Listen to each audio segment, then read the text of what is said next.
আগামীকাল 22 জুন রাত 11টায় ফুটবল বিশ্বকাপ 2026-এর হাই ভোল্টেজ ম্যাচে মুখোমুখি হবে আসরের সেরা দুই দল আর্জেন্টিনা ও অস্ট্রিয়া। দুই দলই নিজেদের প্রথম ম্যাচ জিতে দুর্দান্ত ফর্মে আছে। বিশ্বকাপের প্রথম ম্যাচে আলজেরিয়াকে 3-0 গোলে হারিয়ে শিরোপা ধরে রাখার মিশনটা দারুণভাবে শুরু করেছে আর্জেন্টিনা। লিওনেল মেসি করেছেন হ্যাটট্রিক, গড়ে ফেলেছেন অজস্র রেকর্ড। সেই জয়ের পরে বা তাদের সামনে অপেক্ষা করছে গ্রুপ পর্বের অন্যতম গুরুত্বপূর্ণ ম্যাচ আর্জেন্টিনার পরবর্তী ম্যাচ অস্ট্রিয়ার বিপক্ষে আগামী 22 জুন। গ্রুপ জে এর এই ম্যাচে মুখোমুখি হবে টুর্নামেন্টের দুই জয়ী দল। প্রথম ম্যাচে আর্জেন্টিনা যেমন আলজেরিয়াকে হারিয়েছে, তেমনি অস্ট্রিয়া জর্ডানকে 3-1 গোলে পরাজিত করেছে।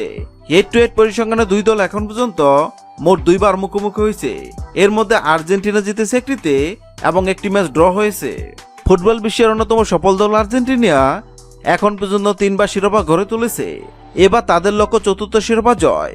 অন্যদিকে ফুটবল মহাসভা অস্ট্রিয়া এখন পর্যন্ত কোনো বিশ্বকাপ শিরোপা জিততে পারেনি। আর এবার এই দুই দলের মধ্যে ফুটবল বিশ্বকাপ 2026-এ 43তম ম্যাচ জিতবে কোন দল, তা নিয়ে ভক্ত সমর্থকদের মধ্যে উত্তেজনা শেষ নেই।